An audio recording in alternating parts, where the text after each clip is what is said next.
On this episode, the Prep Series is back talking dining with food blogger Jon Self. Today's December 22nd, 2023, and this is episode 628 of the Main Street Magic Podcast.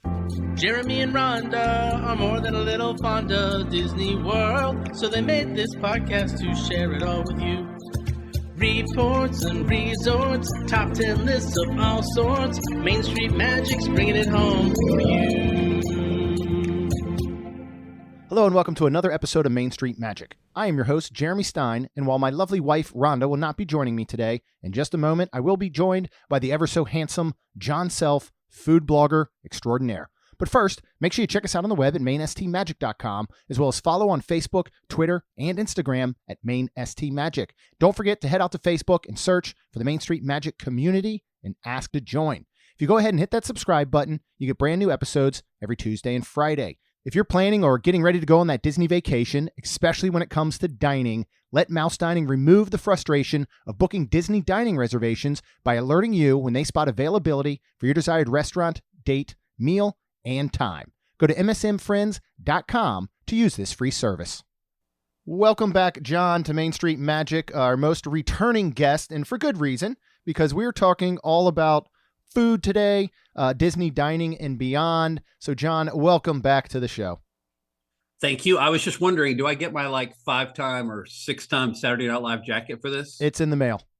Okay, I just want to make sure. And good luck trying to find I was just gonna say, I don't know where to mail it to. I'll probably just send it straight to Disney for you there. Probably. But you send it to the chefs there. They'll know where to find me. Perfect. That's where I'll address it to. Speaking of that, you just got back from another whirlwind trip. Do you even call it a trip anymore? Or this will be the last trip because starting officially January 1st, I will be in some capacity living full-time in the Orlando Kissimmee area. That's awesome. Yeah, and we're going to talk a little bit about some of that later. But let's get into your most recent trip, especially in regards to the festivals that are happening at theme parks all around Orlando. We do have kind of a bullet point of some things we want to cover today, but really this is kind of your show to talk all things food. So let's start with some of those festivals and the comparisons, especially as it goes back to Disney, who is currently, has the International Festival of the Holidays going on. Mm-hmm. Yeah, actually, all three of the main theme parks in the Orlando area have festivals going at the moment. SeaWorld has their Christmas celebration going. Universal Orlando still has the Holidays Celebration. I always struggle with that title. It's Holidays Celebration. And then, of course, Festival of the Holidays at Epcot. And I know spoiler, I've probably spent 15 minutes prepping for this podcast. So I sent Jeremy a few notes. And the one thing I've noticed, and I've written this for a lot of different sites recently, and it hurts me as a Universal homer to say this, but Epcot has become a far better value for your food festival dollars than Universal or SeaWorld is. Yeah. And I know I've been on your podcast before. We've compared that, and I've always said Universal was a better value for a wide different reasons. That's no longer true. Now, the food quality has improved at Universal dramatically at their festivals. Yeah. But so has the price. And so that's kind of a struggle. I think I sent you the 3 different articles I wrote for Attractions Magazine about best and worst food at SeaWorld and Universal and Walt Disney World. And we just covered new food when we could cover new food, because obviously you can't cover every single thing at Festival of the Holidays. But I thought Festival of Holidays this year, Universal upped their game too. Their food was much better, but then I'm paying $11.99 before my annual pass discount for a really, really good grilled cheese sandwich. Right. But it's a grilled cheese sandwich. Now, granted, I probably will. It made one of my best items there because it was kind of new, because they're using new bread and they've done some things and they've really upped their game with the Battery Park area. But it's still I'm paying $12 before discount for a grilled cheese sandwich. Yeah. And so that's kind of a struggle. But that's kind of the same discussion about I'm going to get the wrong place. I want to say L'Haim, but I don't have my notes in front of me. The festival booth with the latkes and the pastrami and rye. Yep, that's L'Haim. Yeah, the pastrami and rye is really good. It's a decent portion size. I think it's $6.75 or something like that. Right. Now I would take Universal's grilled cheese sandwich over that. but not at that price point. Like I think we talked about Mini Cafe, and some of your listeners were like, I like the fact that John, when something's $2 or $3 higher, it bothers John. Yeah. This is kind of the same sort of thing. I'm like, would I spend $2 or $3 more? Probably not. Yeah. That's probably another podcast where we go, John, where do you eat when you're not getting compensated for going to eat? And right.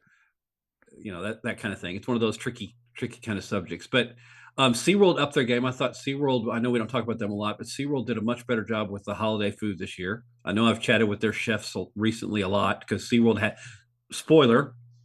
just disclosure, SeaWorld invites me out for their events. Yeah. And they'll usually, I get the same food you get when you go to SeaWorld, but usually I'll get a special lanyard or two and I won't be paying for my food. Right.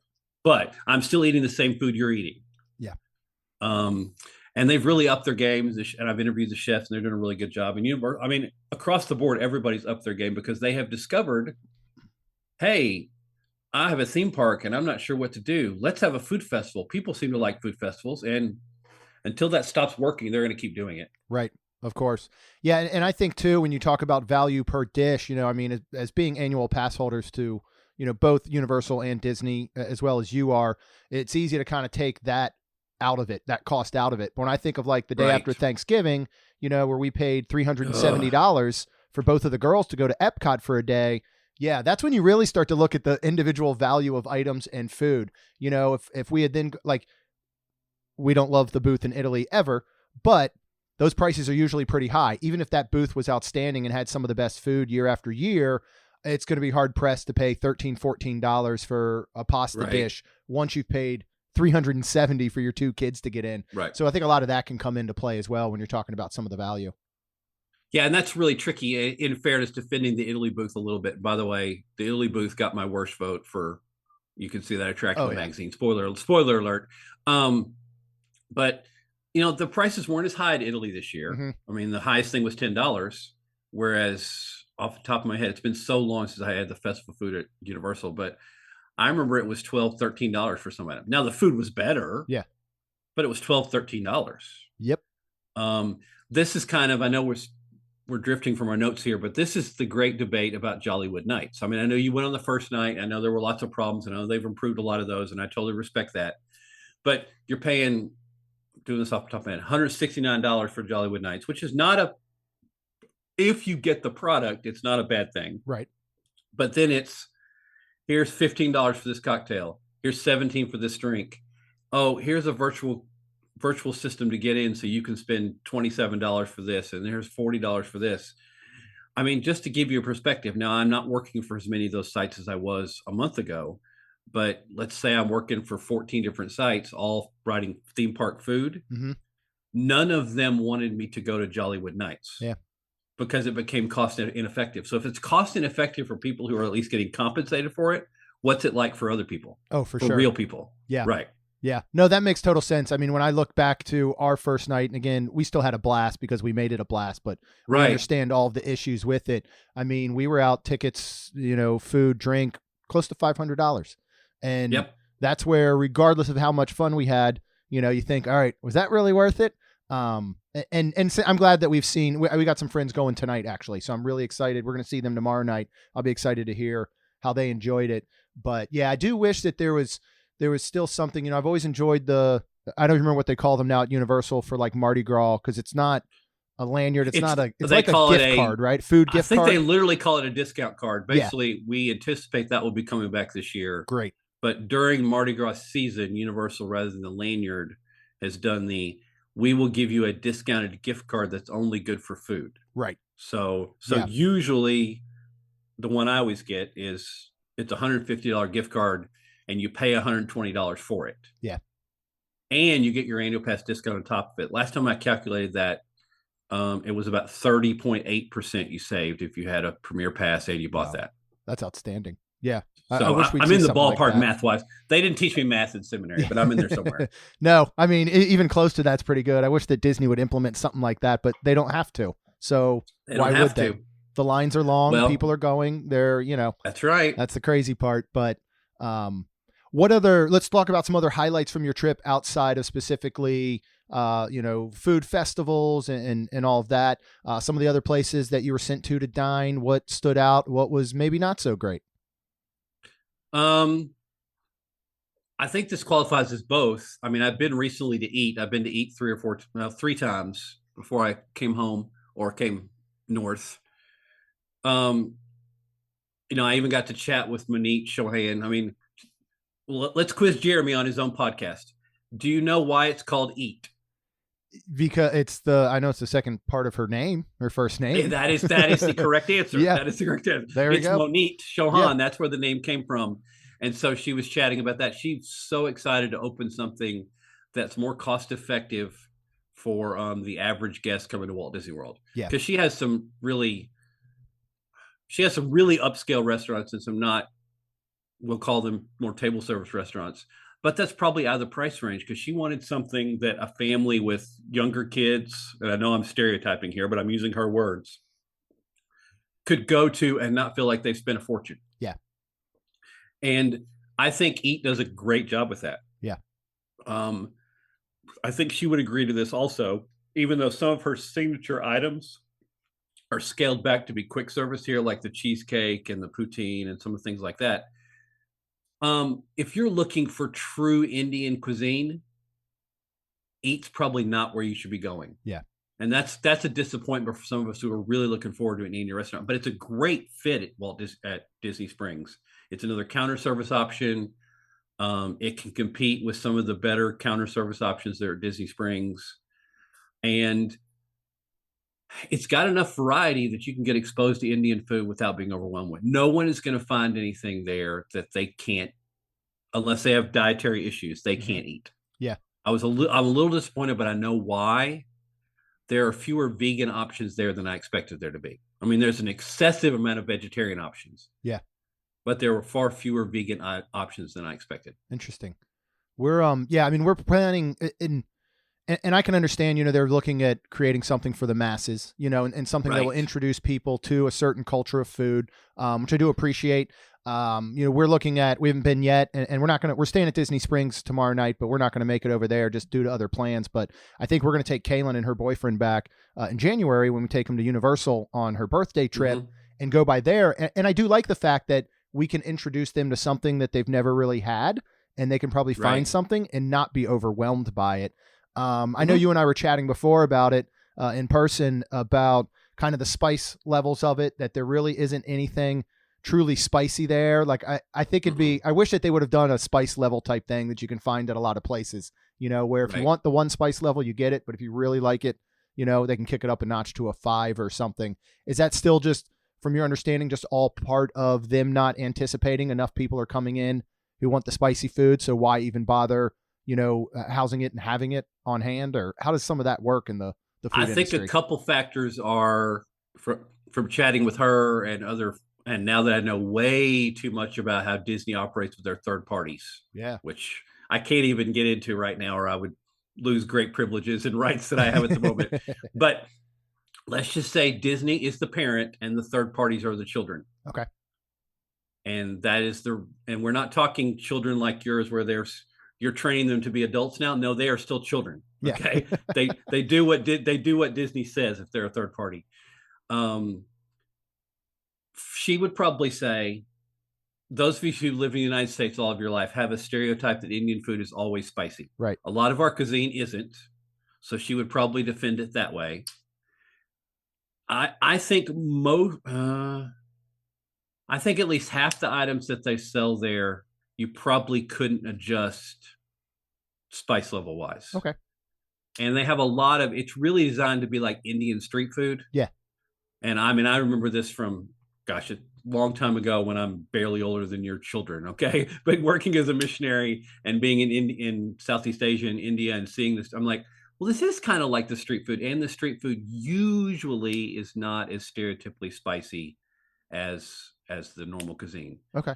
But yes, Indian food is, I mean, there's a reason it is considered to be spicy based on, especially for the US palate. Yeah. And I don't think the target audience was seeking that, because in doing a lot of research over this last year of being a full-time food blogger, that's one of the biggest obstacles Disney faces with their food is if we season it too much, we lose a large portion of our audience. Yeah. Not more than half, but I would say 30 to 40%. Wow. Yeah. And that's a traditional, and so that's a real struggle for them. Whereas I know my buddy Xavier at Thrills Taste Travel, we joke about, Disney uses like a dash of seasoning and Universal uses a whole lot. Right. And because it's true, I'm not saying that makes the food better at Universal, but it's just you're getting more seasoning. Yeah. And we went somewhere and he was surprised how much seasoning there was with the food. Okay. I can't remember what it was. I'll probably message you later when it comes to me on the drive home. But I think Eat is a great fit for Disney Springs, and I'm really glad they're there. And I'm glad that we've got another as a food blogger. I'm glad we've got another celebrity chef there, and I think they're going to make some adjustments along the way. But I'll say it one more time, and I'll lose more privileges, but it's okay based on what I'll be doing starting next year. Disney rules the third parties with an iron fist. All menus must be approved. All designs must be approved. All setups must be approved. Where you place your sodas must be approved. Wow. And that's okay. They are the king of the castle. It's their castle. And so you've got to remember that. There's this idea, well, I've not been to Summer House on the Lake yet, but I've been to Summer House on the Lake outside of Chicago. And I know from just looking at the setup they have at Disney Springs and the one they have in Chicago, wow, night and day. And I'm sure that has to do with regulations for Disney and third parties. Okay. Interesting. Well, I'll shoot you some photos from there. Not that you haven't already seen them, but we got lunch Friday at 1:30. So I'll be interested. Before we move on then, when, for example, we go, what do you recommend you eat at Eat? What's your top, like, maybe dish or two or thing that's a must try? I'm doing this from memory. That was so long ago. No problem. Off the top of my head, it would be the poutine. I think it's called the chicken tandoori or tandoori chicken poutine. That's a good option. There's a tiki masala pizza. It's on naan bread. Nice. Okay. It's pretty good. There's a third thing that I can't come off the top of my head, but if you give me just enough time to cheat and go to Attractions Magazine, I'm sure I can find it. Oh, for sure. Yeah, because we'll definitely take your recommendations when we This is the problem when you write things. You write for freelancing.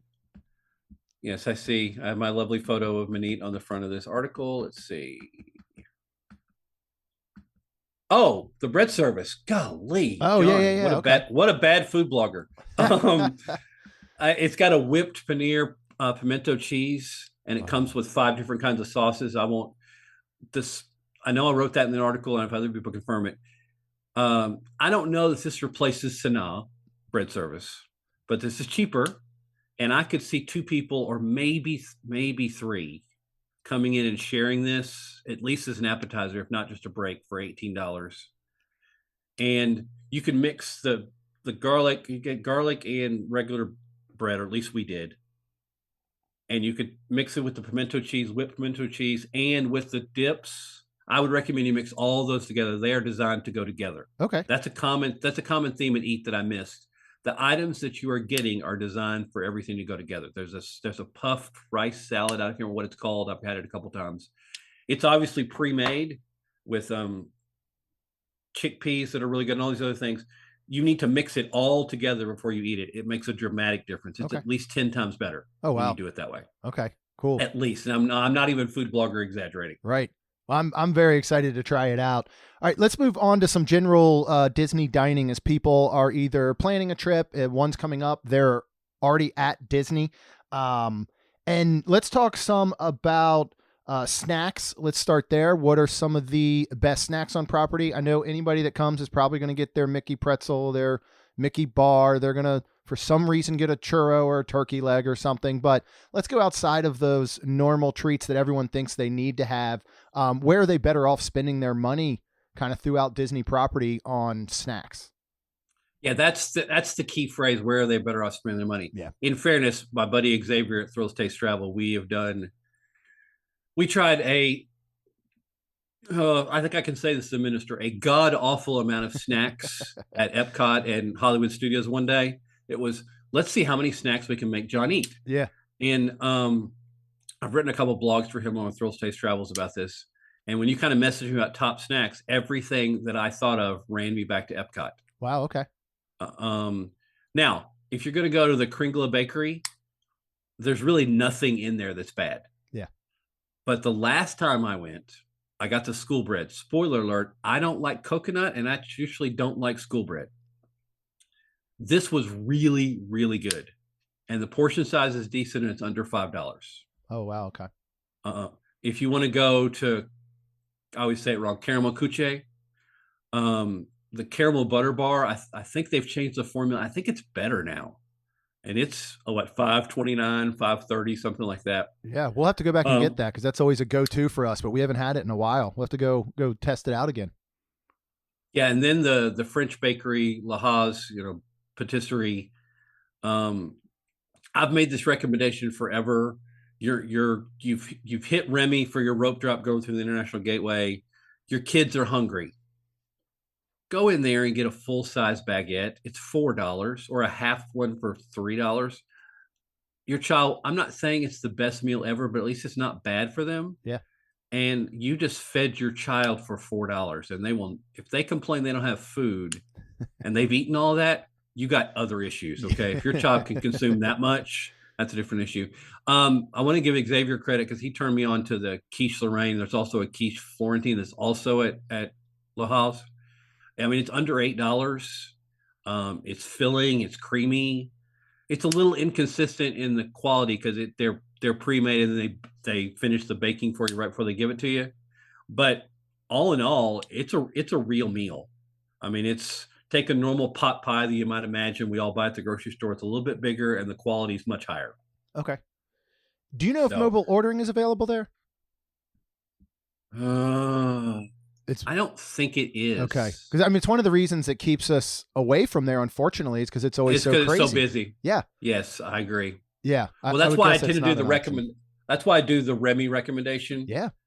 Is because you've rope dropped Remy. You probably to rope drop Remy didn't have breakfast. Yeah. You're probably hungry. Maybe it's 10 o'clock, depending on when you get out of Remy after rope dropping. And just pop in there. The line won't be too long at that point, and you can get a baguette and get a few other things if you need to, and it won't kill your budget. Yeah. I don't know that we've ever talked about this. How do you feel about the crepes? I know they're not at the patisserie, but at the creperie there near Remy, or even at the stand that's right out there. This is the biggest food blogger non-answer you'll ever hear. I really like the crepes inside the table service one. Okay. I mean, they're not great, but there's value there, especially, I know the price has gone up. I remember when the price was lower for the prefixed, where you would get a drink, at least 2 crepes, and then something else. I think it was a salad or something else originally. I know the price has gone up. That used to be a great deal. Yeah. And it was easy to get a table reservation there. I find the crepes at the counter window not very good. Yeah. That's the only one we've had. Yeah, and that's my concern is I know they're making them in the same place. It's not like Via Napoli and Pizza al Taglio, which are different. They're making them at different places, even look like they're not connected to each other. Right.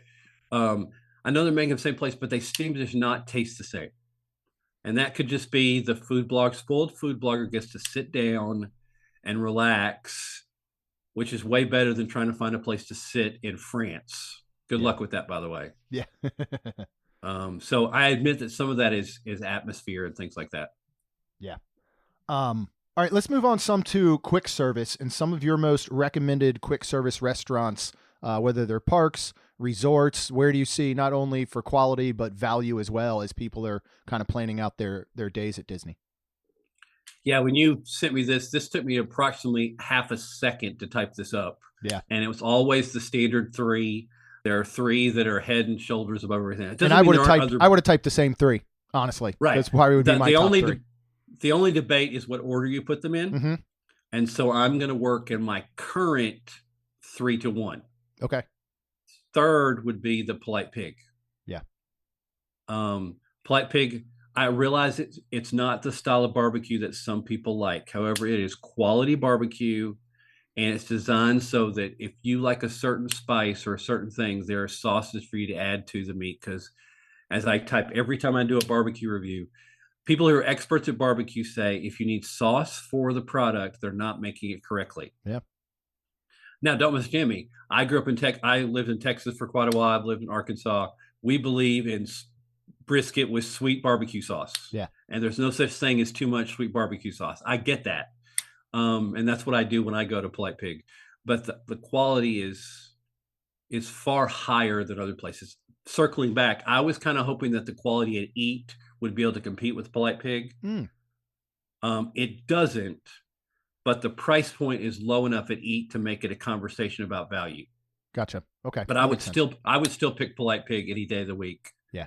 And circling back to Eat, they use the same kind of service method that Polite Pig does, where sometimes you think of Polite Pig at the table service place. Yeah. At Eat, they're not quite as obvious about it, but they will refill your drinks. They will come get your stuff. They will check on you. Okay. Similar to the pattern that we've learned at Minion Cafe over at Universal. Yeah. Of you don't have a server, you have a bunch of servers. Gotcha. Okay. Yeah. So it's that more fast casual atmosphere as opposed to fast food. Gotcha. Okay. Right. I like that. Yeah, this one hurts me to say, but 2 is Satuli Canteen. You'll notice when I talked about Eat, I didn't mention their bring your own bowl concept because that's one of their entrees. I thought it was good and they have lots of options. I would still pick Satuli Canteen over that. Okay. Yeah. Oh, that's so good there. And as I was typing up the questions or typing up the things from the notes you sent me, I realized that I have a huge bias against food in the theme parks. Yeah. I tend to be skewed very much resort and Disney Springs and Boardwalk for good reason. But Satuli Canteen is still, of all the counter service, no matter what your preference is, it's at least in the top 5 at Walt Disney World. Agreed. Yeah. And I know this, and I'm glad to see my colleagues are starting to get on board on this. I have been hyping up this place for at least 2 years. Primo Piatto has got to be the best counter service place in all of Walt Disney World. I love hearing that. I love hearing that so much because you know my love for there and Bar Riva, of course. So right, yeah, and that's kind of, I heard somebody the other day was talking about. So as you don't know, Primo Piatto's at the Riviera. I leave Epcot a lot and take the Skyliner to the Riviera because it's a very easy Skyliner trip. I'm a spoiled food blogger, so I probably have my refillable mug that I paid $22 for 14 days. Because I want to give Disney credit, unlike Universal, where you buy your resort mug, it's only good at that hotel. Yeah. At Walt Disney World, if you buy a resort mug, it's good at any of their hotels or any of their locations. And the 14 days is important too, because a lot of people think that it's length of stay. And, you know, again, there's a lot of people that will even do split stays and they think that they go to the next resort and they have to buy a whole new mug because that one's been shut down because they're only there 3 nights or something. But it's 14 days regardless. I mean, there's been times that we've been back 3 or 4 times within a 14-day period that we used to buy them for the girls, and we'd get use out of them every single time. So, yeah, I'm glad you bring that up. Yeah, I mean, if I know I'm going to go, and I'll be doing a lot more, if I'm going to go cover a lot of resorts dining, I'll just purchase the mug immediately because if you've met me, I have a diet soda problem. So anything that keeps me satiated so I can survive, it works out great. Yeah. But Primo Piatto, if you haven't been there, it's really nothing special, but the quality of food is really, really good. I mean, I know I keep harping about this. I've written this review. I'm probably going to go back and do another one. Is say you order a sandwich there or a burger or something like that. You get a choice of sides, and I now recommend you get the side salad.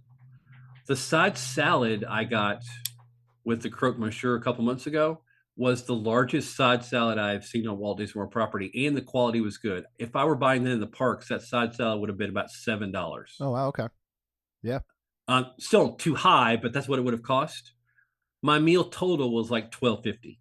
That's great. Okay, so I'm getting a croque monsieur sandwich from the Riviera and a side salad for $13. Yeah. Yeah. I was going to say something else about Primo Piatto, but I can't think of what it was. It'll come back to me as we talk along. But here, I strongly recommend if you're going to eat there, do not mobile order at Primo Piatto. I knew there was something I was going to get to.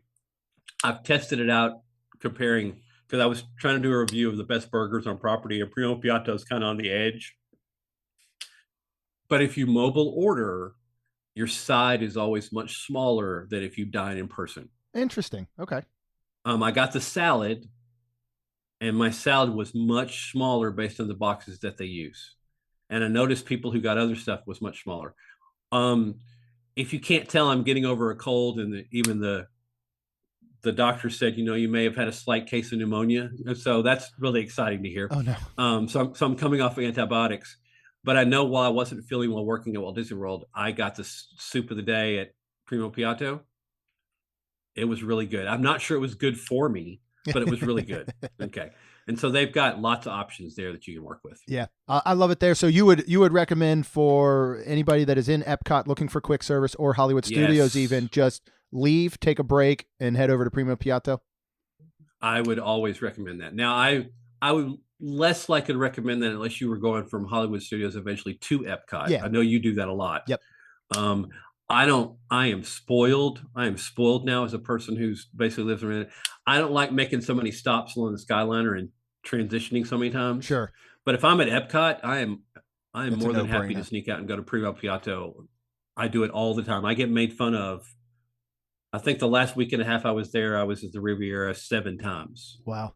So just for perspective. So I do that all the time. I love it. And it's so funny. I mean, just even, Bar Riva being one of our favorites in general, like we have this quick trip that's, probably be about 30 hours long. And in my brain, as I'm going through plans, I'm like, how do we get over to Bar Riva? Is Exactly. there time? Like, and they still do that, correct, at Bar Riva, that you can order off the Primo Piatto menu because they're sharing a kitchen. I don't think it's a well-known fact, but or for they are shared. They are definitely sharing a kitchen, and at least 2/3 of their menu looks the same. Yeah. They're not even disguising it now. No, not at all. Because I've sat there and gotten the pizza plenty of times, which is not on Bar Riva's menu and stuff like that. So yeah, I love those picks. Well, let's move on. just to give you perspective, I am out of stuff that I've reviewed everything at Bar Riva and Primo Piatto. So this is a good question because this is what Rhonda and I run into sometimes, not nearly as much as you. So do you then just go back, outside of work and just say, you know what, I'm going to go so I can sit and enjoy it. I don't have to take a photo. I don't have to write about it. Do you do that? Or do you feel the pressure of, well, no, I really need to go somewhere else because I've exhausted that menu and I need new content? I have started doing a new thing we'll get into when we get towards the end of this podcast, but I've started doing a new thing of I go wherever the people I'm with want to go, because now I'm basically a local. Yeah. So when people come into town, I let them decide what we're doing, and I go places I would not normally go. Yeah. Now, if I'm at Epcot and I've hit that point of, okay, I've taken a photo of all the menus, I've updated the menus, I've chatted with the food and beverage people, I've sampled some of the food, I've done all my basic responsibilities for each week, I tend to sneak off to Primo Piatto for a variety of reasons, or at least the Riviera, because then I can also go to, is it Le Petit Cafe? Yeah, upstairs in the lobby. Being someone who is from Little Rock, Arkansas, we have lots of Le Petit Cafe, so I want to make sure I get that right. If you're not familiar with the language in Little Rock, we'll get back to you on the Petit. But there's lots of places that I could eat there. And then, of course, I can obviously sneak up to the bar at Topolino's if I need to. Yeah. Yeah. And Riviera is one of the easiest places for me to plug in my laptop. Oh, yeah. So that's important in my world. Yeah, of course. In case something comes up. Yeah. Well, let's move on to table service restaurants and some of your top picks. And then we can also we can go ahead and wrap into table service and kind of the signature and fine dining, which are going to require reservations. What on your list do you require that 60 days out? What other ways can people get reservations if they've missed out on their 60-day window? So let's talk about restaurants, and then we can talk a little bit about the best way to plan and get those reservations for your trip when it's coming up. When you sent this to me, you subdivide, like a lot of people do, of top table service and then top fine signature dining. Yeah. For sake of discussion, I'm going to assume, well, we're going to get to this probably in a minute. Disney hasn't at this point put out an official 100% official statement of what restaurants will require 2 table service credits on the dining plan and which ones won't. Right. they've given a lot of hints, but they haven't confirmed that. Since the dining plan is coming back, January 9th? Yep. I tend to think in terms of table service is 1 dining credit and signature dining is 2. Agreed. That may not be correct, but that's just to subdivide it. Yeah. And we can get into some other factors that, I think I gave you notes on this, so I'll say this. One of the advantages of what I do, and we'll definitely be doing in starting January 1st, and I've been doing it for a lot of sites, is I don't have to cater to what makes Disney happy. Right. That's not my responsibility. I don't write for sites that make Disney happy. I'm not saying people do that, but it's hard when you're getting hosted for a meal not to say nice things. Agreed completely. And it's hard sometimes when things are just awful. Say, for instance, the service is just ridiculously bad and the food was bad. Doesn't mean the restaurant's bad. It just means your experience was bad. Yes. But there's a big difference. Thank you for there. saying that. Thank you for saying that. Yeah. Yeah. I mean, there's a huge difference there. And it's hard as a person who does what I do now full time to go like, let's narrow this down quickly. Let's say I went to a table service restaurant at the Grand Floridian Resort, which leaves me lots of options, so you can't figure out for sure which one it is. And the food quality was bad that day, and the service was bad because, heck, I was a pastor for 30 years. Even as a pastor, you have bad days. Yeah. Servers will have bad days too, and it doesn't mean that you shouldn't trust them. It shouldn't do this. And then, maybe your dining companion, things don't go very well. All things work against your meal. That doesn't mean that's a bad restaurant. That just means it was a terrible restaurant for you that day. Yeah. As someone who's back in this world again, terrible analogy when I use it anyway, you go out on a date with someone, just because you don't have a good time with them doesn't mean they're a bad person. Yeah. They're just not the right person for you. Yep. Okay. Or at least on that day. Yeah. And that's the same thing with restaurants. And I had one of those experiences with one of the Grand Floridian restaurants recently, and it was just awful. Everything was awful, and it happens. But I would say that restaurant is probably in the top 15 to 20 restaurants at Walt Disney World. No dispute whatsoever. Yeah. So, but coming down to table service, and I typed this list up really quickly, and it's not really in order. And it's very Disney Springs skewed for a variety of reasons. But I tend to always recommend, and still will, Chef Art Smith's Homecoming as the best option for table service. Yeah. I've never had a bad meal there. I always have great service. I can always take my sipper cup back and they will refill it with my diet soda until the end of time. There's the only criticism is, am I really paying $34 for fried chicken and donuts? Right. I get that. Yeah. Okay. Am I really paying that? Yeah. It's probably, sorry, I'm probably going to lose my privilege to message people, but is it probably worth 28 or 29? Yes. 34, maybe not. I get that. I'm kind of rambling here. Whispering Canyon Cafe, if you're looking for that skillet type meal, I still recommend people go there. Yeah. I know it's hard to get to, and I've been to Ohana recently. I went to breakfast at Ohana very recently. I've been to Sebastian's Bistro recently. I would go Whispering Canyon. Okay. I wouldn't even hesitate. Yeah. At this moment. The problem is just getting out there. Right. Table service, I would go with if I were looking for a buffet, or not buffet, family style, I would go, and it's kind of skillets also, but I would go with Garden Grill. Now this is character meal. I get that. So that's going to jack it up $20 more than it should be. Mm-hmm. I understand that. But the value has been there for quite a while. Circling back to something I want to mention in a minute, several sites I used to write for and some that I still write for always gave me grief because I ranked certain restaurants higher than they wanted. They wanted Cinderella's Royal Table to be higher. Yeah. They wanted Akershus to be higher. There are reasons you do that to gain favor with Walt Disney World. Of course. They want Space 220 to be higher. those kind of things. And I'm like, no, you said you want the top 10 table service restaurants at Walt Disney World. Those don't make it. Garden Grill can sneak in. I want to make one large condition before I say that, before I confirm that. Garden Grill has vastly changed their menu in the last couple of weeks, and I have not had it since then. Okay. So it's on the list of places to go in January. So I want to put that condition out there. Okay. I didn't even realize they had changed it.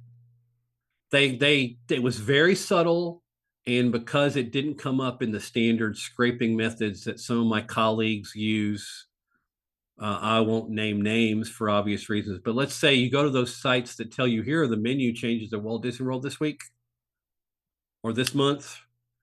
They're scraping Walt Disney World's site and whatever comes up. Walt Disney World did it very subtly, and you have to know what you're looking for to find it. Gotcha. You have to be someone who that's all they do. Ding, ding, ding. That's all I do.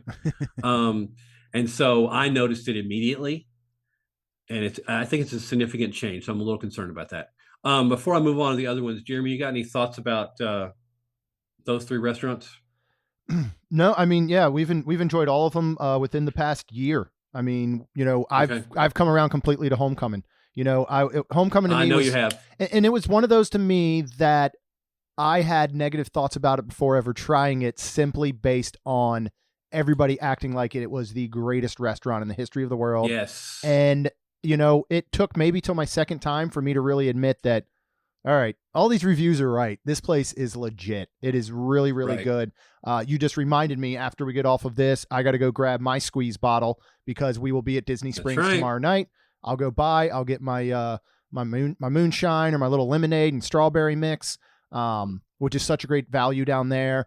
And yeah, the prices, it's not one that personally we're going to go eat at every single time because it's just of the cost and the prices. But I've never walked out of there thinking, why did I just pay this amount of money for what I got? You just kind of accept it by the time you're done because it's that good.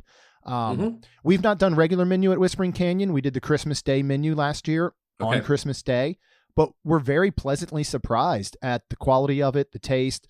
It's another one, you can't beat the atmosphere. You're maybe paying a little bit more for an entertainment value.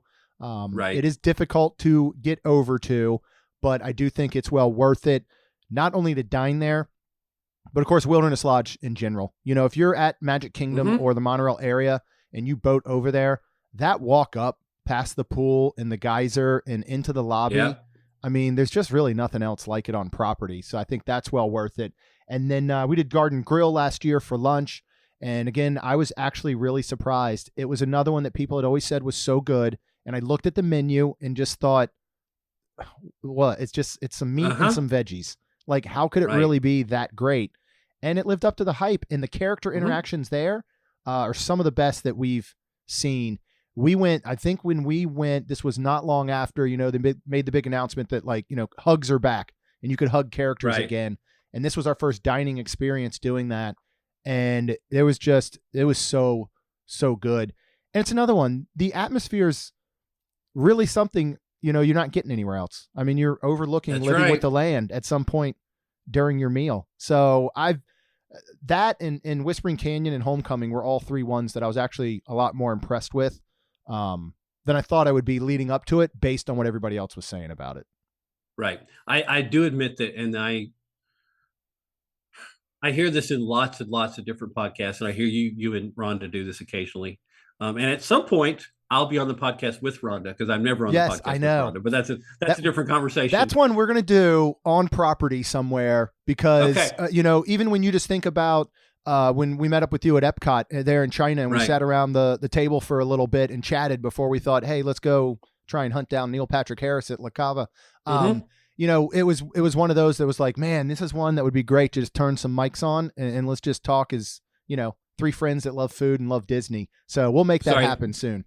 Yeah, spoiler alert, they were catching me. I was typing on a blog, just getting some cup cranked out, and they were like, we were discussing all the different things going on at once as they were finishing at Akershus. Yeah. So yeah, that probably would have made a good podcast. It would. The other three I think I typed up, I'm not looking at my notes now, were Morimoto. Yep. Morimoto still, I recommend you go at dinner. Okay. The lunch menu is a little scaled back. I've not been as excited about the lunch menu. I recommend you go at dinner, but do understand that Morimoto is a patina group restaurant. So think Via Napoli, Mm-hmm. Marie and Enzo's, Edison. I know those other restaurants don't sound like they're connected to Morimoto, but they are. And I've never been displeased with anything I've had at Morimoto. Yeah. Top of my Rag and Road. I've somehow, and I know I say this all the time. Somehow the source of chicken that Rag and Road gets is far better than even the source of chicken that Homecoming gets. Interesting. Now it's not prepared. It's not prepared as well. Yeah. But it's prepared more.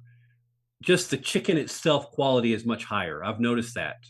Okay. And so that's just something to bear in mind. If you're not sure what to get there, order one of the chicken dishes. Okay. That's really good to know, because we need to go back, because our last time there, it's probably been about 2 years. The four of us were not impressed with what we got.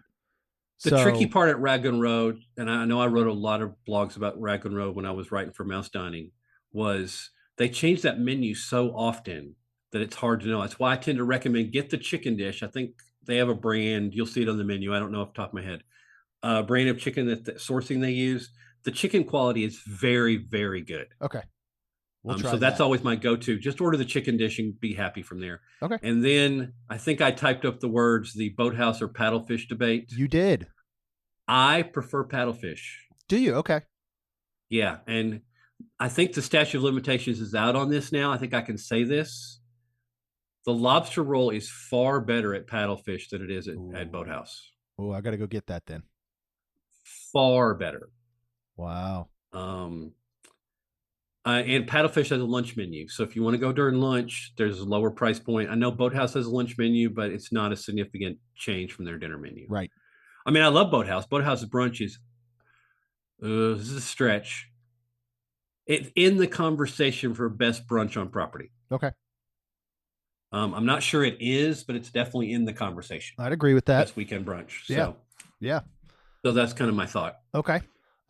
Let's move on to, what would be considered fine or signature dining, what we assume will be these 2-credit dining plan restaurants. And I know that line will start to vary a little bit, but many of them are labeled that way now. And first, just touch, for people that aren't as familiar and they're looking at some of these fine or signature dining restaurants, just talk about the dress code, what it says and what it truly means, because I know there's always a lot of questions in the Facebook groups and online about that, and coming from a park and heading to one of these establishments. Right.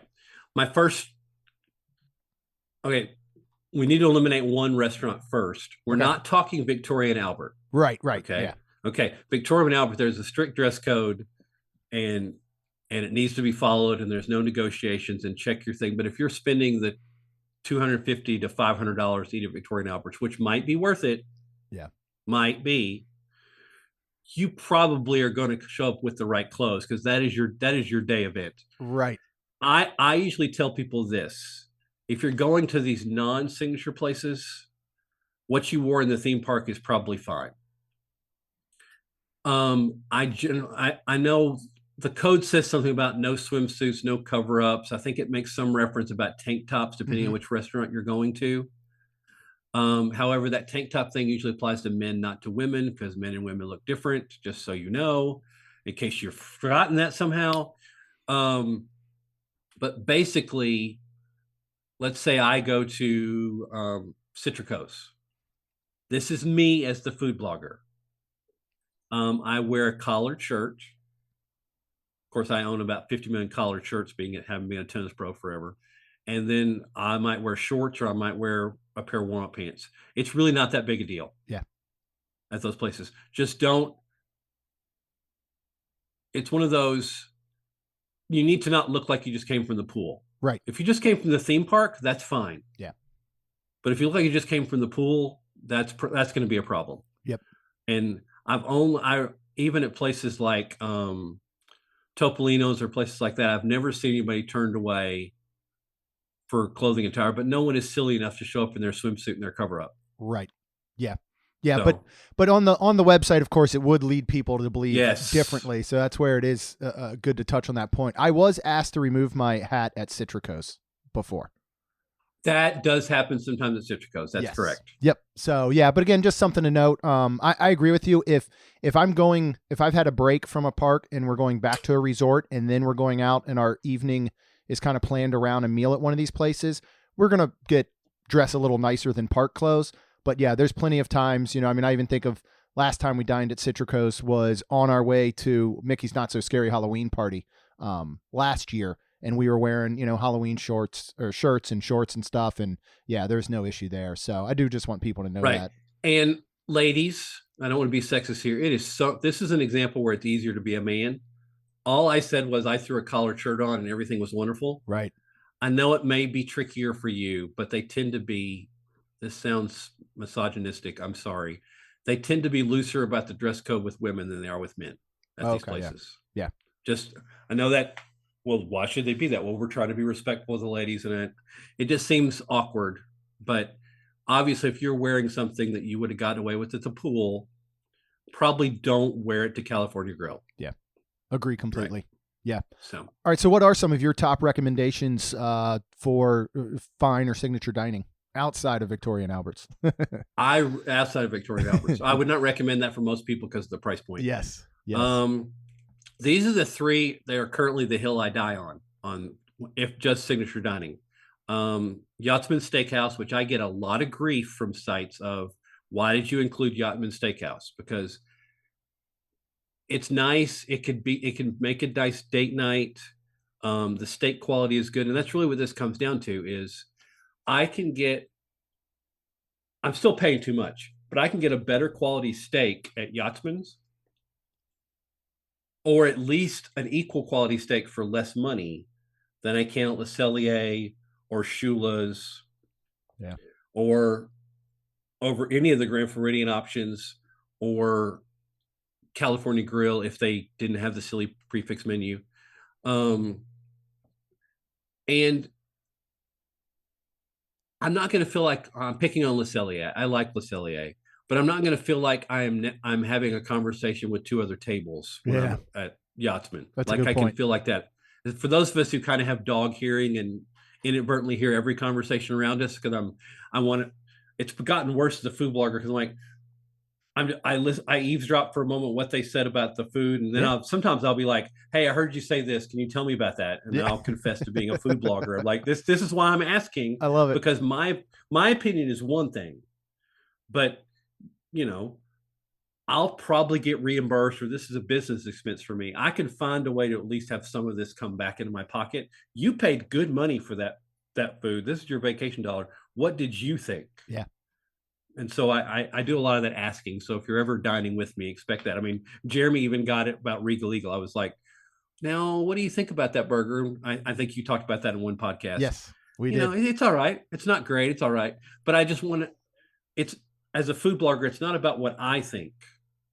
It's about what most people are going to think. Yeah. And so that's kind of tricky. Yeah.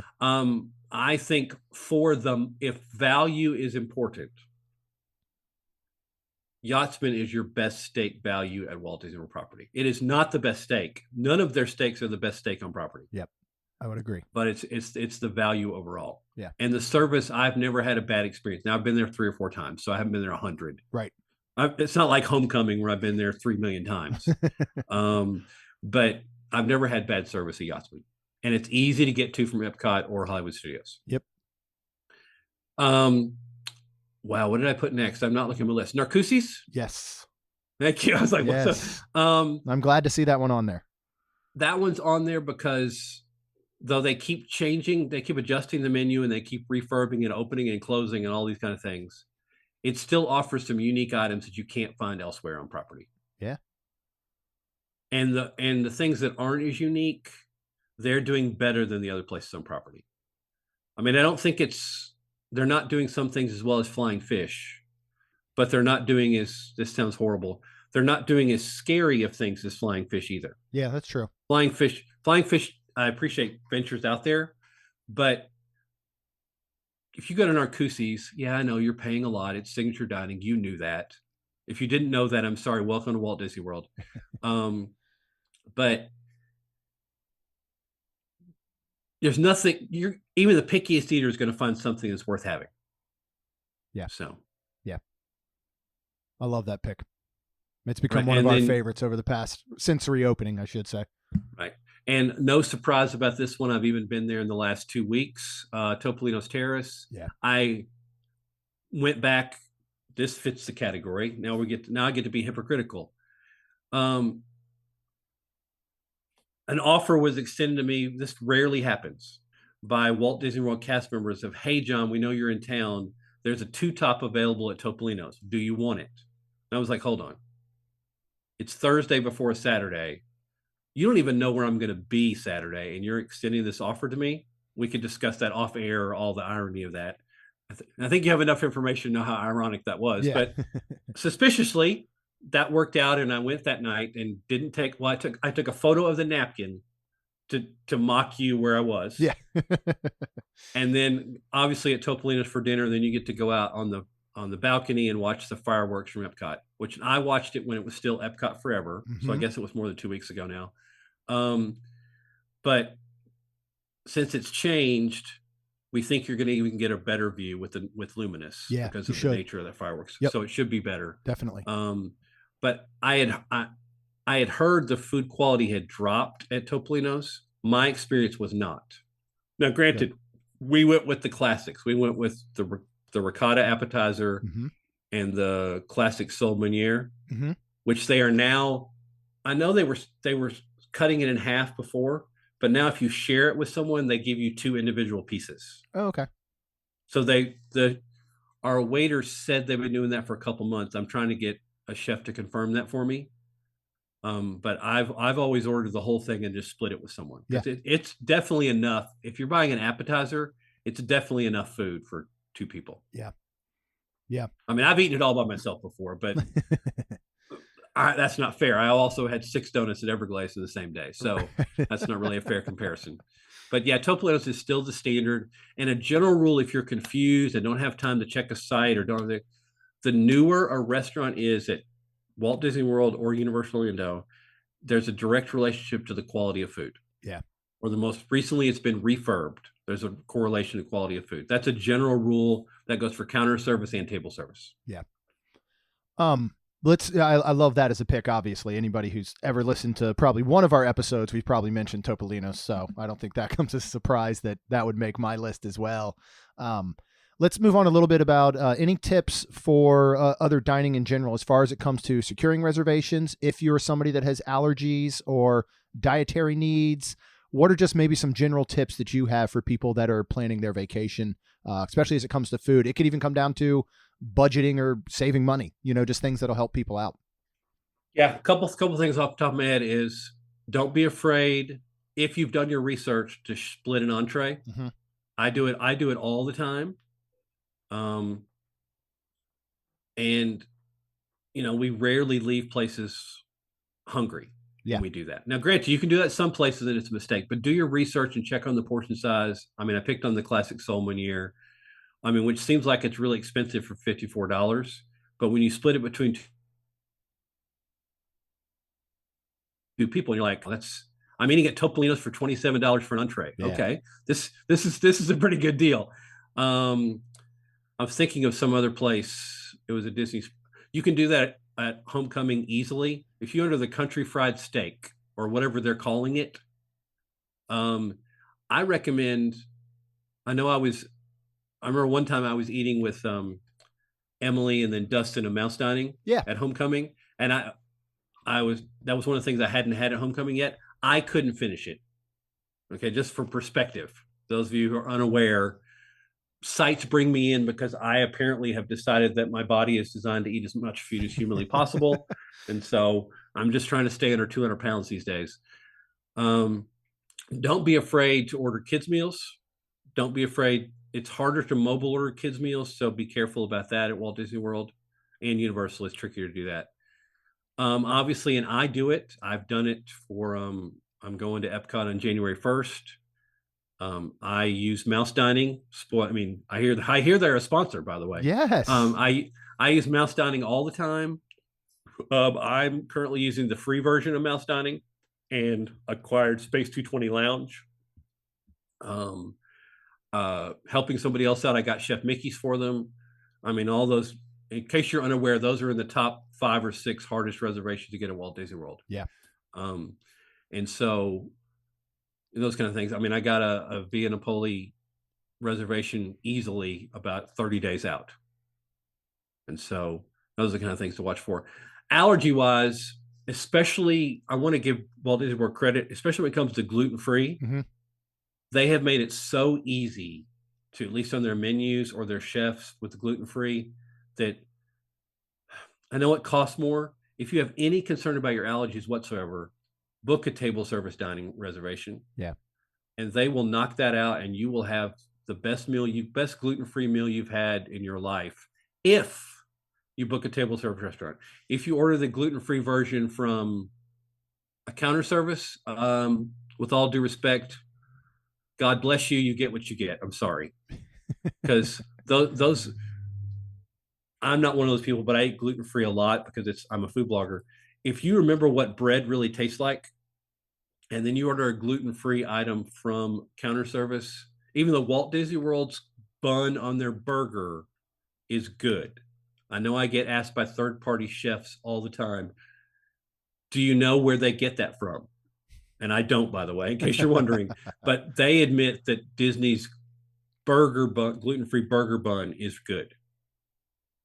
Their bread, sorry, I got nothing for you there. Yeah. But they can work around that with your table service dining. Yeah. I know I just made everybody's gluten-free budget go up really high, but it's true. That's a great tip. That's a great tip. And yeah, and we've noticed that with having several friends that are gluten-free and dining with them, we've seen a vast difference between the quick service and table service has knocked it out of the park most every time. Except for, when it comes down to some of the like introductory breads, or the free breads and stuff like that at buffets and things. Yeah, we shouldn't miss the fact that the counter service wise and food festival wise, the vegan items, not the vegetarian, the vegan items have vastly improved. Yeah. At Walt Disney World and Universal for that matter. Yeah.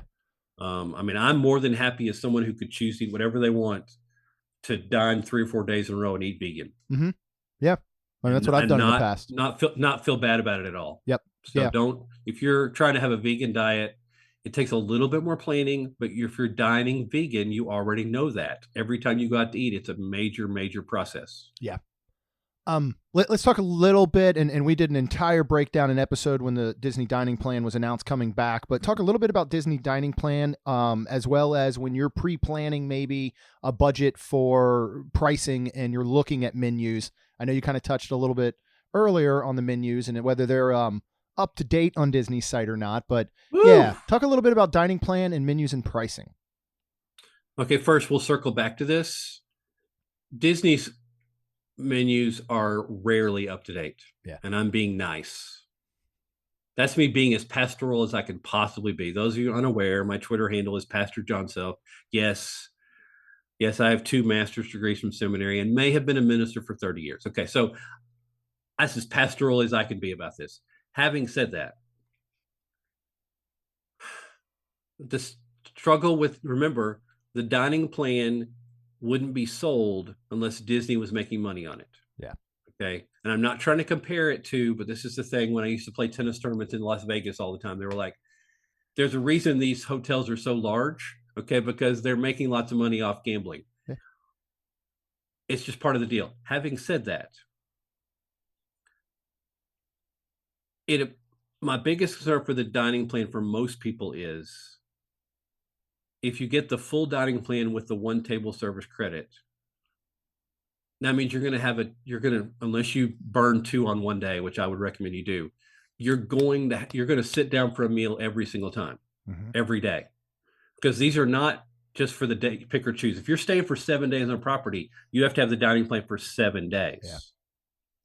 And so if you're not the kind of person, you're not like me who sits down for a table service meal at least once a day, that can be a little overwhelming.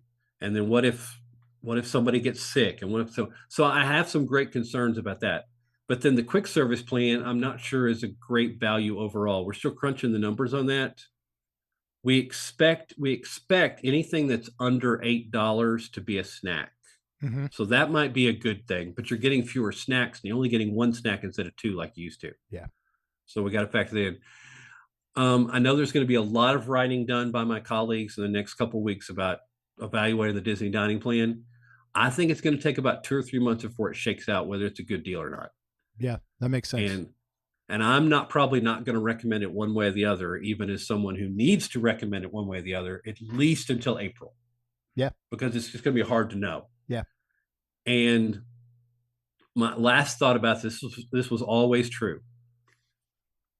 The Disney dining plan is a good use of credits for character dining if you can use one credit. But if you have a picky eater, or I'm sorry, this is inappropriate, just the data supports me. You have a picky 10 to 12-year-old girl, because you don't know if they're going to eat or not eat. And I know that's true for a lot. I'm just picking, right. Been through that twice. Right. Yeah. I'm just picking the range that is the most common. This is what the data tells me. Yep. I know you could be a 16-year-old boy and be the same way. I'm not trying to be critical. I'm just picking the most common one. 10 to 12-year-old girl. And quite frankly, I'm a male. I don't want to try to remember what it was like to be a 10 to 12-year-old girl. It's hard enough on its own, so I'm not being critical of them. But they might eat a lot of food at that character breakfast. Or you might have to, I know I'm picking on someone inappropriately, you might have to have somebody bring food from another restaurant in just so they can have a meal. And you burned a dining credit on that. Now, that's better than spending $45, $48 out of your pocket, but you burned it and now they're hungry. Yeah. 2 hours later. Yeah. It's a great point. And it's not a criticism. That's called parenting. Yeah. We've all been through that. So if you have a group that has picky eaters, and I'm concerned about my vegan and gluten-free diners, even though I said Disney was great about that. If you're going to certain restaurants to use the credit, like you're going to Cinderella's Royal Table, which we know is going to be 2 credits. We heard a rumor it was going to be 3 at one point, but we know it's going to be 2. Wow. Yeah, exactly. Wow, sorry, those of you who did not see that, Jeremy's reaction to that statement was, wow. We don't think that's going to happen, but we heard that rumor originally. You burn 2 table service credits, and I'm not picking on them. A 12-year-old, make it a 12-year-old boy, so I'll even things out. They don't eat anything, or they eat hardly anything, or your legitimate gluten-free child or wife or spouse or whatever has to eat the gluten-free meal, and they're not happy with it because it's prefix menu. You don't have a lot of choices. Yeah. That can make it really frustrating. You're tied into stuff. My concern is if you're staying for more than a couple days, the Disney dining plan is going to lock you into that system and you're going to be stuck. Yeah. And so I'm going to take a couple months to just back up and see what their experiences and try to reflect on what that means. And I'll have a lot of data to work with, obviously, from other places. Yeah. And then we'll have you back on to talk about it. So I'll be more than happy to ramble on your podcast. That's perfect. And wait for my jacket to appear. Yes. Yeah. Yeah. I'm making a note now to make sure I send it to the chefs. Let's talk about, I guess we can kind of call this a little bit of an announcement, something super exciting that you have been working on and will be a part of coming in the new year. Go ahead and share what that's all about. Now, just first disclaimer, we've pushed the launch date back a little bit, so I don't know when, and I'm not in charge of those decisions. I am the writer / talent person who's in the park every day. But starting January 1st, I will no longer be the full-time freelancer chaos. Who knows where I'm going to be. Now, I'm still going to do some freelance work. I'm still going to do some other things, but I will have a full-time responsibility with a new site, disneyfood.guide. So it's disneyfood.guide. You can go to disneyfood.guide right now and see the launch page. Submit your email so you'll know when we're launching completely. Last time I checked, and I'll get in trouble from the talented entrepreneur that we both know who's in charge of this, but it's going to launch in kind of a minimum product level to start with, and then eventually it'll look similar to a model many of you use mouse dining will be familiar with. There'll be some free aspects, and then there'll be some aspects behind the paywall. I know that we've talked about that the subscription service will be about $2 a month. So we're not talking about a huge amount here. Okay. That's incredible. So $25 a year. And one of the main things will be, as we've already alluded to, and this is why I got on board, because I've had plenty of other full-time offers. This is the one I really trusted and wanted to go with. Was I am sick and tired of showing up at a Disney restaurant and the online menu is different than the in-person menu. The in-person menu has a different price than what I got charged when the bill came. They said it was plant-based, but it wasn't really plant-based. They said it was gluten-free, but it wasn't really gluten-free. Or I trust certain blogs and they're great and they do a good job. And in case you're unaware, if there's a blog out there that writes about Disney food or Universal food, I've probably written for them. Yeah. Okay. So I've been on the inside of all these things. They do a really great job, but they're depending upon Disney to update their own information. I mean, I can tell you because one of my responsibilities with Disney Food Guide will be going through all the menus in the theme parks once a week. And I have it down to a system where I can do the counter service within 4.5 hours. And table service is not as hard. I can juggle those. And then the lounges, we're going to do a little bit differently. So basically 10 hours a week, that's what I'll be doing. Just making sure the menu is what it says it is. Yeah. Not what a prominent blog told you it was, not what Disney said on their website it was, but what it actually is. Because I'm tired of showing up at restaurants and it's not what it said it was. That happens to me at least a third of the time. One of the other things that'll be featured in this new website, and I don't know where this comes in the stages is, and Disney's really bad about this, especially with lounges and some of the table service restaurants. You don't know if you're getting a DVC discount. You don't know if you're getting an annual pass discount. You don't know if you're getting a Visa card discount. You don't even know over the place. It changes. It changes literally week to week. I mean, I've been picking on your preferred lounge, Three Bridges. I have been there within the same month. Annual pass discount, not annual pass discount, annual pass discount in the same month. Yep. And so this is a little pie in the sky, but it's one of the things that I'm now causing more work for other people. That's not my responsibility.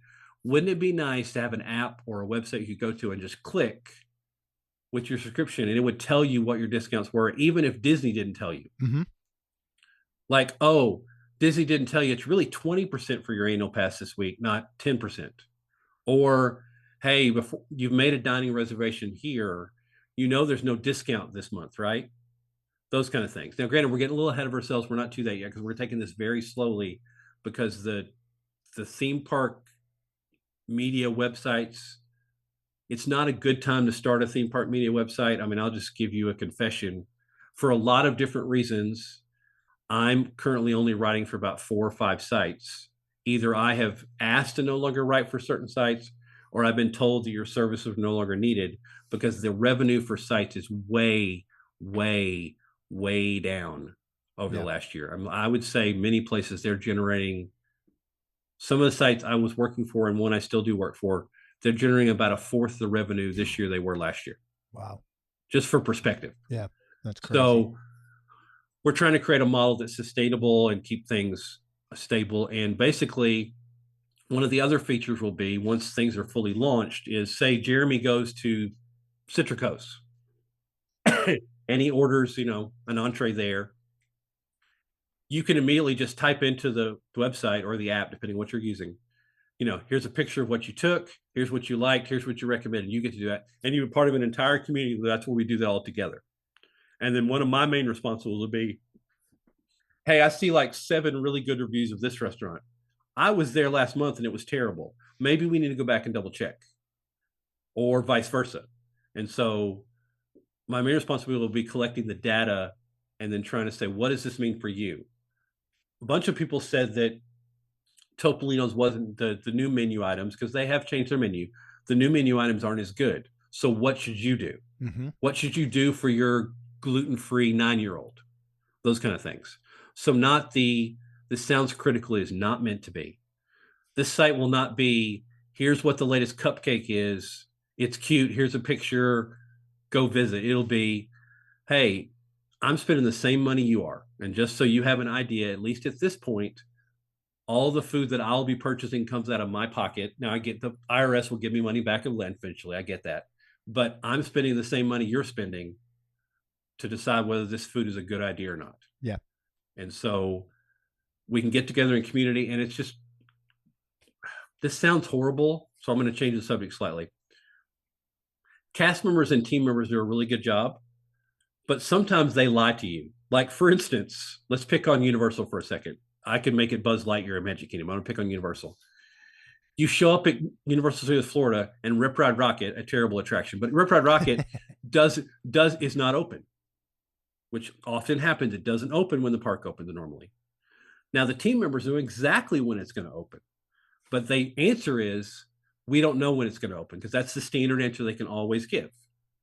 That's what Disney does with food. Oh, we don't know. Yes, they do. Yeah. And you just have to do the research to find that out. And I've gotten frustrated with them knowing the answer and not telling me. And then people, like, I'll pick on a place that you do like. I've written a lot about this. This is the thing that told me that joining Disney Food Guide was the best thing for me to do. October 11th, we had all new menus at Animal Kingdom. We had all new menus at Geyser Point, Three Bridges, and Banana Cabana. So I went to Banana Cabana after hitting every single item in Animal Kingdom. So I'm stuffed at this point, by the way. I go to Banana Cabana. I sit down at Banana Cabana. Several of my colleagues are there. So they're rolling their eyes like, uh-oh, who's the freelancer working for today? He's not working for us. Who's he working for? I sit down. I see the menu. It matches the online menu. I notice there are no vegan items on the menu anymore. And you have to modify to get a vegetarian menu. So that's already a red flag for me. So I ordered the Banana Cabana burger because that was their new burger. By the way, don't get it. And it says $17 on the menu. Now there's a debate whether I get my annual pass discount or not, because same problem we've already discussed. The online menu says $17. The printed menu says $17. My bill comes, it's $19. So I have to spend a good hour to get that clarified with a manager. And we're still having emails going back and forth about why it would cost more. And that was in October.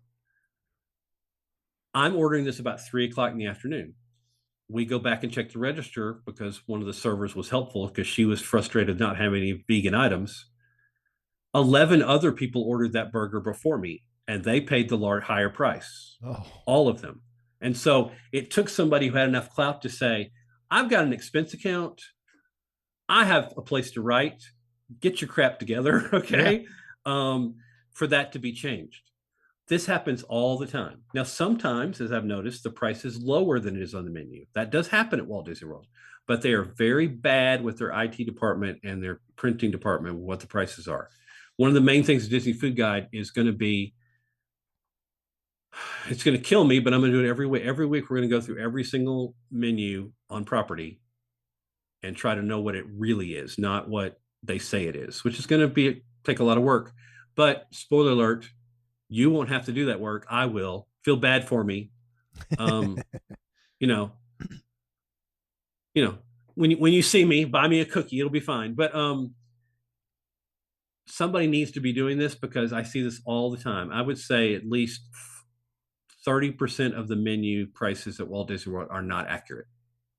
Wow. And that's frustrating for a place that does so many things so well. Right. Yeah. Sorry, I'm done hyping up.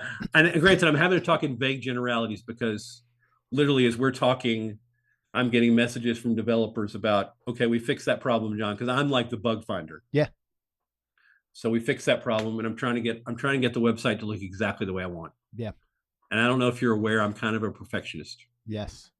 But that's what it's going to need, and that's great. That's what it's going to take. And we're going to launch where it's not going to be perfect, but the eventual product that has been in the works from the masterminds behind it for about 2.5 years. Yeah.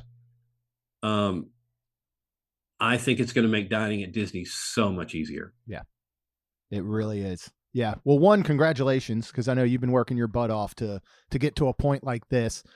Yes. Very, very well deserved. And I'm so excited for this product. I mean, it really is going to be the most comprehensive, up-to-date Disney dining guide that there is. And, just something else to throw out there is that like you mentioned, you're experiencing and actually eating the food the way that the average consumer will go and eat the food. And right. It's not just taking a picture and throwing it in the garbage, or taking a picture and taking one bite, so that you can take pictures of every single item. And I totally understand there's sites that do that, and they do that for good reason, and they're very successful at it.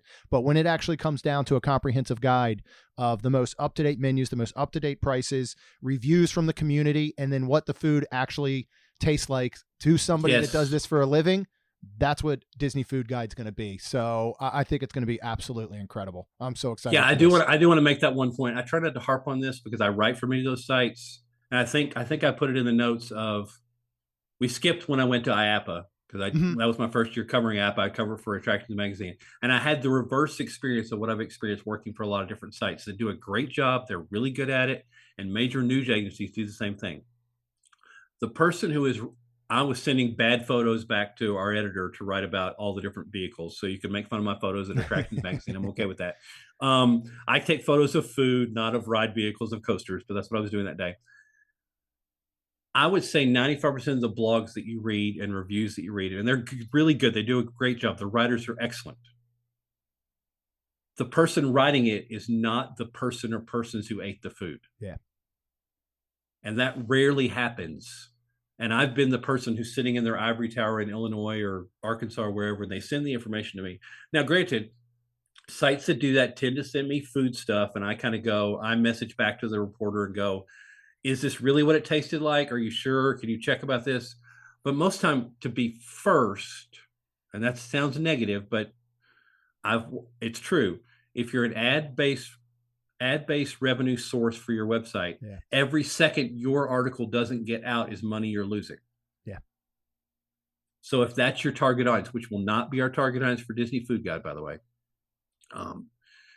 is you've got to get that out. And so it's important to get the information out and then go back and update it and fix some things along the way. It was kind of eerie because I've been working maternity leave for several different sites where their people have been on, who's the reporters in the parks. I've been doing it for them. And it's an interesting experience of being the reporter in the field and sending the information on a Slack to where whoever's person writing it in Michigan or New York or California, wherever they are. They're great writers. They're at least 3 times better writers than I am. But they have no idea what they're writing about. And that's not a criticism. That's how you get your news. Yeah. That's how it happens. So I'm not being critical. That's the model that works. But like, say, let's pick on Regal Eagle because I know I was there. I've had that burger. I know what that onion ring's supposed to taste like. I've had that entree. I've had this. And I'm like, well, what did you think of it? Okay, that makes sense. Or, let's just pick on Eat. I went to Eat 3 times in the first week it was open. Why did I go 3 times? Because that's my job. Yeah. And so we're going to do our very best to try to get information that's actually practical and usable for people in a way. I know much of it will be behind a paywall. I respect that. But based on how we're doing it, if people use the product properly, you will probably save more money than you will spend with this product. Yeah. And at least save yourself. Can I split a meal here? That's one of the things I'm trying to work on. I'm behind on that. Can I split a meal here? Is it worth my kid going to Crystal Palace? Those kind of things. Will my 10-year-old, I'm picking only on 10-year-olds because that's the price range. You're paying full price for that 10-year-old. Yeah. So if that child's not going to eat, wow. If this is your once a year trip to Walt Disney World and your child doesn't eat 3 meals that you paid big money for, it is really hard as a parent, even I'll be spiritual, even if I let the Holy Spirit control my thoughts, I still want to scream at that child. Oh yeah. Okay. So it's just hard. And so, but it's not the child's fault. It's just the circumstances. Yeah. And so these are the kind of things we're going to try to kind of guide you through. It will not be, hey, here's the latest thing. That we'll do that. It'll be, what do you need to do and how you can improve it. So thank you for giving me time to plug something that's not even out yet. Of course, yeah. And I would recommend everyone go to disneyfood.guide to stay up to date, but even better, go ahead. There's a email field, plug your email in, hit subscribe so that you can get all the information for when this launches and thereafter. And I'm just so excited for this.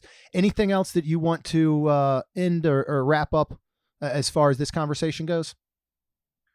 I think that's it. I feel like this is one of those times where the minister says in conclusion, and then talks for 20 more minutes. By the way, we always those of us who taught preaching, we always downgrade you when you do that. It's the Southern goodbye. I'm going to have a lot of them this weekend. Rhonda's family be in town, so we will say goodbye and we will hug inside of the living room. Then we'll make our way to the kitchen. It'll spend 5 minutes there. We'll say goodbye.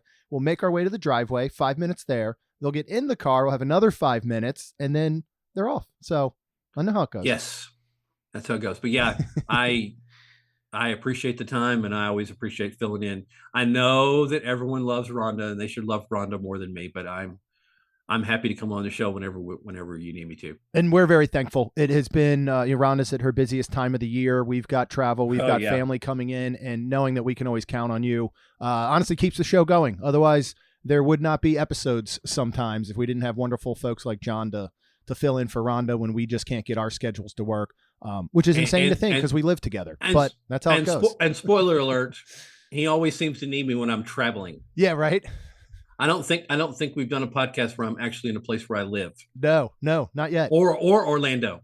It's coming, I can tell you. And I want to do that in person, kind of sit down conversational, because that'll be super exciting. So, John, as always, thank you so much. We really appreciate it. Seriously, everyone, check out DisneyFood.guide, of course, mousedining.com. You can find them at msmfriends.com.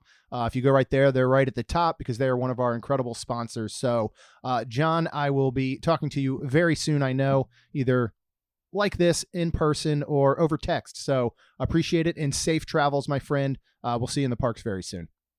Thank you, my friend.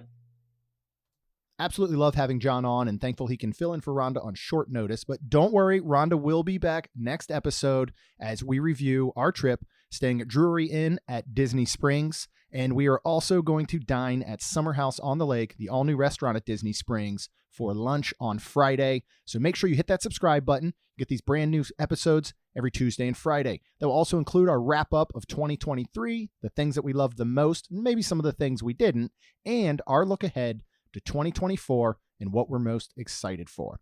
So as always, we would really appreciate it if you follow us on social at MainSTMagic. And as long as you're out there, you've already subscribed, we would love if you would leave us a rating and review, because as Rhonda always says, it helps our show grow. That's all we've got. We'll see you real soon. Jeremy and Rhonda are more than a little fond of Disney World, so they made this podcast to share it all with you. Reports and resorts, top 10 lists of all sorts, Main Street Magic's bringing it home for you.